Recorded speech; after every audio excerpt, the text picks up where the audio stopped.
Assalamualaikum warahmatullahi wabarakatuh. Ketemu lagi dengan saya, jurnalis Banjarmasin Post, Muhammad Isman Nur.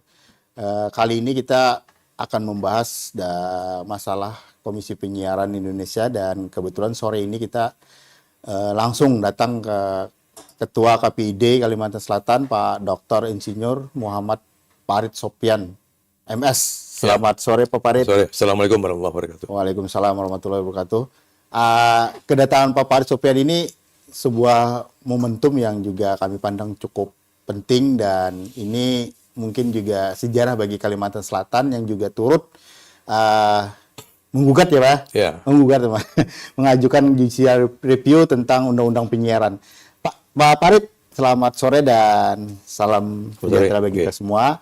Pak Farid, mungkin langsung Pak Farid, apa sih sebenarnya yang lagi ramai yang dilakukan oleh KPID Kalimantan Selatan khususnya, dan memang ini juga beberapa daerah dan KPI pusat sendiri, sebenarnya apa sih yang mau dilakukan gugatan atau judicial review di MK ini Pak sebenarnya? Ya, jadi para pemirsa, Pak Isman, makasih diundang. Jadi kita sebenarnya melihat teman-teman di KPID di Jawa Barat khususnya yang punya inisiatif bahwa mereka mengajukan, ada ketemu dengan kita lewat PA dengan ini, bagaimana status kita yang 3 tahun ini, komisi yang lain pada 5 tahun. Jadi kita coba mengajukan pertama bukan gugatan untuk merubah undang-undang tersebut. Nah, dari tahun lalu berapa tahun sudah kita dalam prolegnas sudah masuk undang-undang penyiar ini untuk lakukan revisi, karena undang-undang ini undang-undang nomor 32 tahun 2002. Tahun 2002 sudah 22 tahun. 22 tahun tidak berubah. Sudah cukup lama. Jadi akhirnya kita coba merubah mungkin dengan cara lewat masa bakti kita yang 3 tahun jadi 5 tahun seperti komisi yang lain. Yang otomatis mungkin revisi undang-undang nanti ke depan itu bisa dilakukan. Dilakukan malah. Pak, ini yang paling utama dan mungkin agak urgent dan mungkin agak terlihat sekali perbedaan Pak dengan instansi badan pemerintah, badan yang lain Pak, seperti Bawaslu, KPU. Itu kan mereka 5 tahun, Pak. Nah, ini yang terlihat sekali kan masa jabatan di KPI ini hanya 3 tahun. 3 tahun, ya. Dan ini berlangsung sudah dari tahun 2002. Selama 20 tahun ini, pas 3 tahun ini apa sih yang sudah diperjuangkan ini, Pak? Dan apakah nerima saja atau kenapa bisa terjadi perbedaan, Pak, ini, Pak? Ya, jadi kita memang ya dengan 3 tahun kita berusaha bagaimana memaksimalkan kerja kita. Jadi kita sudah melakukan juga kerja yang baik, bagaimana ke depan mengawasi isi konten siaran. Tapi betul juga ada undang cipta kerja, kewenangan kita di undang-undang itu sudah dikurangi mulai. Karena masalah perizinan sudah kewenangan Kementerian Kominfo. Sehingga ke depannya ini undang-undang ini sudah tidak cocok lagi untuk tidak update dalam kondisi zaman, untuk mengawasi medsos, platform yang lain-lain segala itu. Jadi saya kira sudah seharusnya lah. Dan komisi selama 3 tahun itu terlalu singkat saya kira. Betul. Jadi Pak, mungkin motong Pak, kalau 3 tahun malah mungkin istilahnya target-target Bapak bisa tercapai nggak ini Pak? Dibanding orang kan biasanya rentang waktu 5 tahun itu kan sudah perhitungannya mungkin sudah matang gitu. Nah, ini 3 tahun ini gimana ini? Kira-kira target Bapak ini bisa nggak? Kita kan dari PJP itu kan jangka pendek itu 5 tahun kan. Memang ini kita jadi press kegiatan tersebut. Di samping itu juga berhubungan dengan 2 dana. Kita ini lembaga negara independen sejak Undang-Undang 32 2004 itu dihapus, kita berubah jadi Undang-Undang 23 tahun 2014, kewenangan penyiaran itu dipindah ke pusat. Nah, kewenangan pindah pusat, tapi penggajian dan lain-lain masih pada daerah. Sehingga ini yang kalau KPU atau Bawaslu dia sudah urus dengan pusat, urus. Berarti ini ada juga kerancuan nih Pak istilahnya, diambil oleh pusat, digaji oleh daerah. Ini ada apa? Ini udah kayak dana hibah. Jadi terima kasih kepada pemerintah provinsi Kalsel yang masih mau memberi kita dana hibah gitu. Kalau nggak dikasih gimana dia? Ya itu kan jadi nggak bisa jalan kan. Walaupun kita terkecil di Kalimantan sebenarnya dari kita ini. Jadi kita masih terkecil di Kalimantan. Dibandingin Kaltim sama Kalbar gitu. Tapi ya alhamdulillah juga masih ada, ya kan? Nah, ini mudah-mudahan maksud kita dengan maksud Bapak ya Pak, dengan perjuangan ini bisa diambil pusat dan memang penggajian dari pusat ini Pak.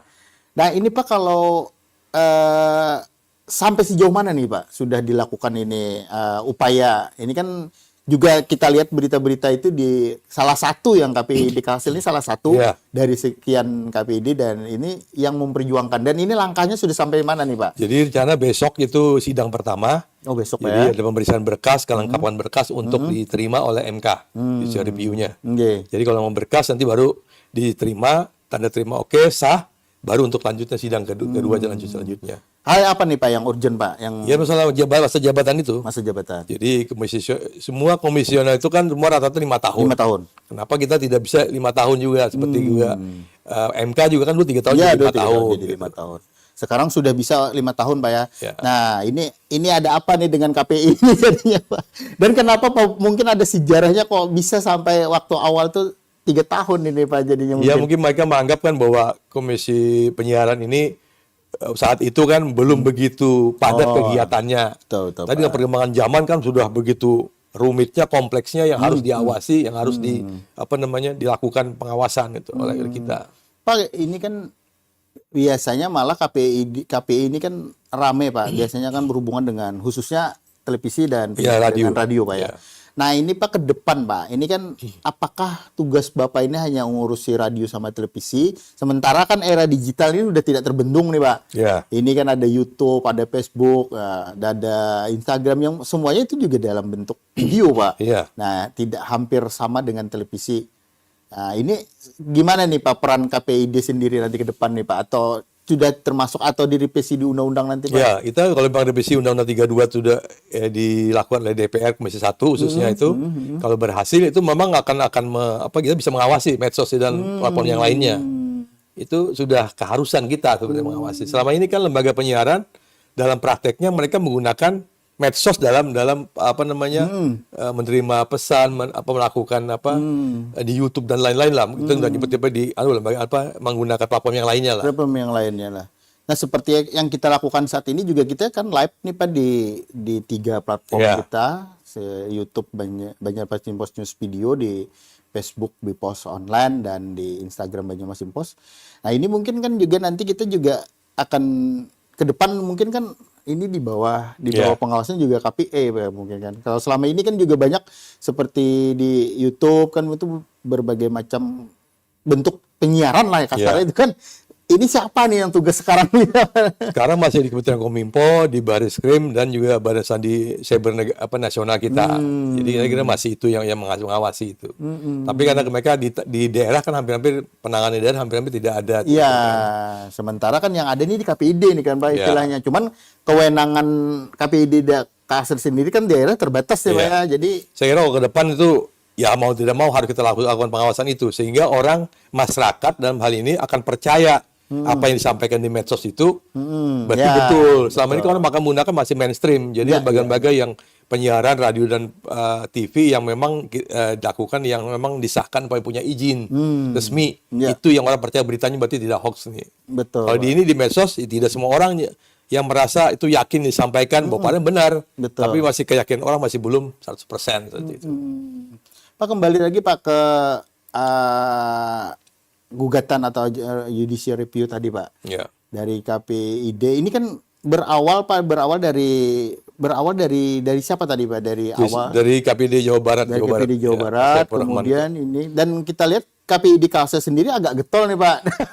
Ya kita mau bantu bersemangat kan. Jadi Iya. saya kira teman-teman yang lain juga kita juga dari Jawa Timur, dari Gorontalo, dari Nusantara sudah banyak dari ini yang memang mereka karena dampaknya ke semua. Ini kan dampaknya kalau berhasil berarti perpanjangan semua juga dapat sampai 5 tahun saya kira itu. Sampai 5 tahun Pak ya.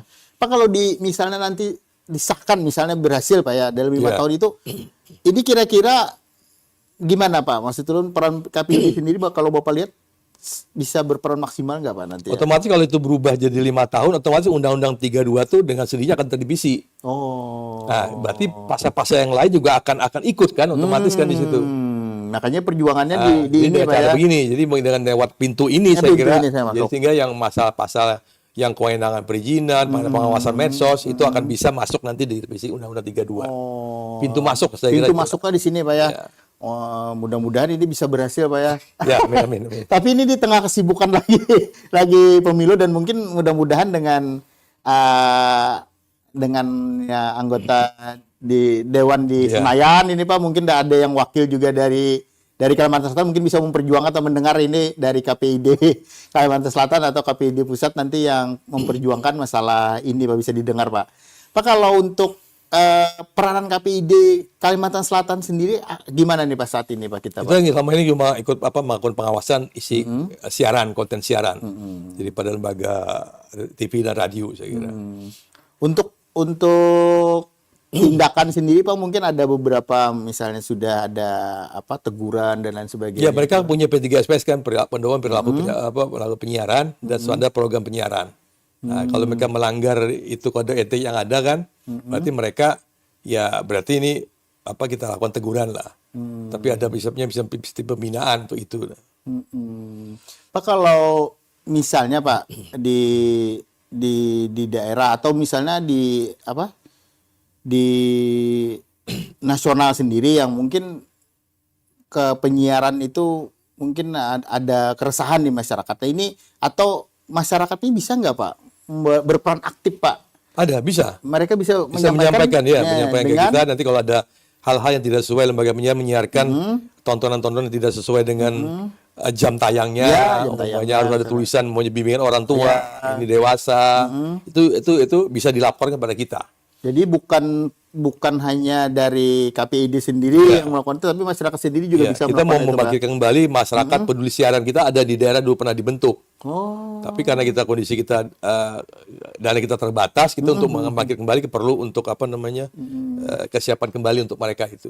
Tapi sudah pernah dibentuk itu. Benar, masyarakat peduli siaran malah. Ya. Oh iya. Jadi mereka, kita kan tidak bisa 24 jam, mereka bisa melaporkan ini kalau ada kesalahan atau ada konten-konten tidak sesuai, kemudian penyiarnya juga tidak ramah, memakai kata-kata yang tidak sesuai, ada mengarah sara dan lain-lain. Kira itu perlu bisa disampaikan. Bisa disampaikan malah. Caranya Pak? Ya bisa nanti kita lewat medsos kita, lewat kita.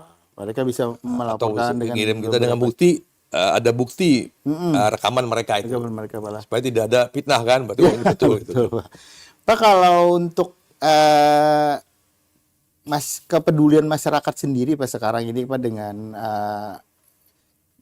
perkembangan zaman ini Pak, kan biasanya dulu orang bayangannya bahwa ini televisi, radio gitu loh Pak. Sekarang dengan perkembangan zaman kan sudah banyak nih Pak. Nah, KPID sendiri Pak dengan keterbatasan dengan tanda kutip Pak keterbatasan khususnya dana ini termasuk tadi kan Pak karena nah ini gimana Pak ngakalinya nih Pak buan pian begawi nih Pak istilahnya. Ya, kita di kantor ada pengawasan juga, kita punya staf kan mengawasi berapa, khususnya kalau kita KPID kita mengawasi yang utama adalah lembaga penyiaran TV dan radio lokal.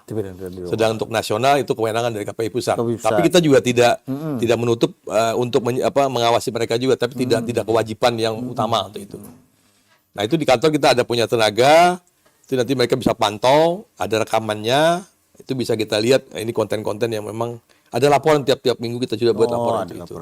Walaupun kondisinya tidak semua masih alat tersebut ada yang harus diupdate juga, masih kurang belum canggih lah. Ya, nggih. Berarti masih kita juga perlu perbaikan nih Pak lah, dan ini Pak selain Pak untuk dalam pengawasan, mungkin untuk edukasi sendiri Pak, mungkin edukasi sendiri kepada masyarakat nih, apa hal-hal yang dilakukan oleh KPID Pak, mungkin dengan mereka melakukan kan, kita pernah mengumpulkan mereka, memberitahu bahwa setiap lembaga penyiaran punya pedoman perilaku penyiaran.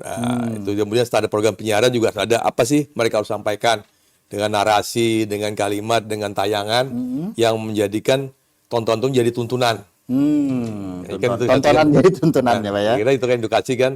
Jadi memberikan pada masyarakat itu ya bukan kita menyuruh mereka pasif, tapi bagaimana supaya kalau ada masalah tidak langsung itu dimasukkan ke medsos, tapi dicek dulu kebenarannya gitu. Siap. Sehingga saya kira kan itu baru edukasi pada mereka.